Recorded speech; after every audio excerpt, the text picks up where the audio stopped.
అనకాపల్లి అవఖండం పరిరక్షణ దీక్ష సేవ్ అనకాపల్లి జలగండం నుండి అనకాపల్లిని రక్షించండి అని నిరాహార దీక్ష శిబిరం నుండి జరగబోయే విపత్తును తెలుపుతూ నినాదాలు చేశారు. అవఖండం పరిరక్షణ సమితి కన్వీనర్ కనిశెట్టి సురేష్ బాబు స్థానిక జీవీఎంసీ జోనల్ కార్యాలయం ఆనుకొని ఉన్న గాంధీజీ విగ్రహం ముందర అనకాపల్లి అవఖండం పరిరక్షణ సమితి కన్వీనర్ కనిశెట్టి సురేష్ బాబు ఒక్కరోజు నిరాహార దీక్ష ప్రారంభించారు.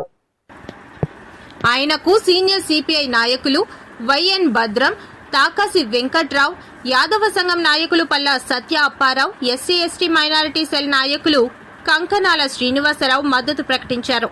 ఈ సందర్భంగా సురేష్ భద్రం మాట్లాడుతూ మన అనకాపల్లిలో ఆవకండం గవరపాలెం వార్డ్ సౌత్ 2 ప్రాంతంలో బైపాస్ రోడ్డుకు అవతలి భాగంను విఎంఆర్డీఏ మాస్టర్ ప్లాన్ లో వాటర్ బాడీగా అగ్రికల్చరల్ యూజ్ జోన్ గా నిర్ధారించి ప్రకటించబడిందన్నారు. అది ఈనాడు కాదు, బ్రిటిష్ వారి కాలం నుండి నిర్ణయించారని తెలిపారు. ఆ ప్రాంతంలో అక్రమ ఫిల్లింగ్ చేయటాన్ని, అక్రమ నిర్మాణాలు చేపట్టడాన్ని వేదిక తీవ్రంగా వ్యతిరేకించింది అని చెప్పారు. దీనిపై స్థానిక ఎమ్మెల్యే దృష్టికి తీసుకుని వెళ్లినా, స్థానిక అధికారుల దృష్టికి తీసుకుని వెళ్లినా పట్టించుకోకుండా మౌనం వహించటాన్ని తీవ్రంగా తప్పుపట్టారు. ఈ వైఖరికి నిరసనగా ఈ దీక్ష కొనసాగుతుందని ప్రకటించారు. తక్షణమే Visakha collector, Anakapalli collector, GVMC commissioner, VMRDA కమిషనర్లు స్పందించాలని డిమాండ్ చేశారు. అలాగే పంట కాలువలు ఒక్కొక్క కాలువ 13 లింకుల వెడల్పుతో ఉండగా నేడు ఆ కాలువలను కప్పివేసి 3 అడుగు 4 అడుగులకు కుదించేశారు. అలా కుదించేసిన వారిపై క్రిమినల్ కేసులు పెట్టాలని డిమాండ్ చేశారు. ఈ ఆవలో అక్రమాల మూలంగా ఎగువ దిగువ రైతాంగం పూర్తిగా నష్టపోతారని వాపోయారు.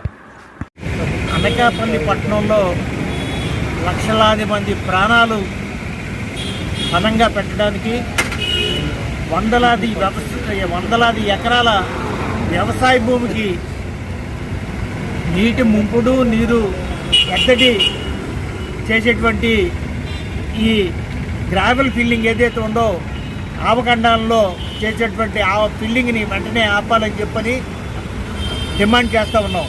ఎందుకంటే వచ్చేటువంటి కంపన్ నీరంతా కూడా అనకాపల్లి మీదుగా ఆవకండంలో చేరి సముద్రంలోకి చేరుతుంది. ఆ సహజసిద్ధంగా ఏర్పడినటువంటి ఆ నీరుని అడ్డుకట్ట వేశారు.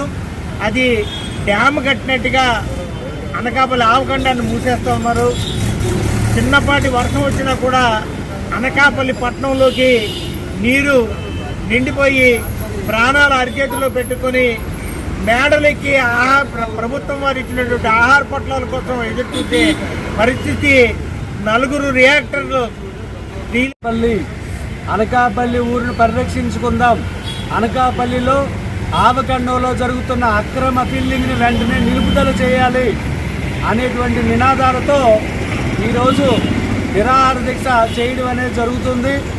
వాస్తవానికి తూర్పు కనుమలు అనబడే పాడేరు కొండలు, అరకు కొండల పాదాల నుండి సముద్రం, మన పూడిమడక కానీ ఆ ప్రాంత సముద్రం బే ఆఫ్ బెంగాల్, ఈ సముద్రానికి మధ్యస్థంగా మనం ఆనుకొని ఉన్నటువంటి ఆవకండంలో అక్రమ ఫిల్లింగ్ విఎంఆర్డీఏ మాస్టర్ ప్లాన్లో ఇదంతా కూడా అగ్రికల్చరల్ యూజ్ జోన్ కింద, వాటర్ బాడీ కింద, అంటే వ్యవసాయ క్షేత్రం కింద, నీటి కుంట జలాశయం కింద నోటిఫై అయిపోయింది. గుర్తించి దాన్ని నోటిఫై చేశారు, బ్రిటిషర్స్ చేశారు.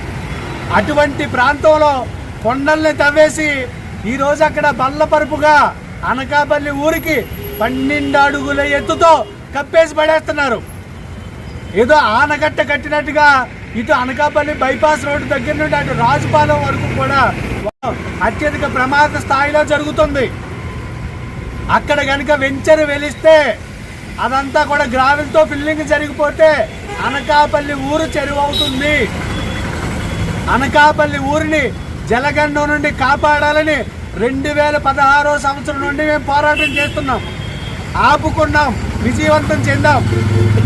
ఈ మధ్యని ఈ ప్రభుత్వాలు వచ్చిన తర్వాత గత 2022 నుండి మరింత స్పీడ్గా అధికారుల్ని మభ్యపెట్టి విఎంఆర్డీఏ మాస్టర్ ప్లాన్కి వ్యతిరేకంగా ప్లాన్లు సంబంధించి అక్కడ ఫిల్లింగ్ అనేది చేయడం జరుగుతుంది. దీనిని తక్షణమే నిలుపుదల చేయాలి, ఊరిని కాపాడాలి. అదేవిధంగా వాలు ప్రాంతం ఎగువ పడినటువంటి వర్షాలు కానీ ఆ వరదలు కొండల మీద వచ్చినటువంటి వరద నీరు కానీ ఉన్నటువంటి ఎగువ ప్రాంతాల ద్వారా ప్రవహించి వచ్చి మన అనకాపల్లి ఆవకండంలో మొదటి ఫేజ్గా వచ్చి ఇక్కడ నిలబడుతుంది.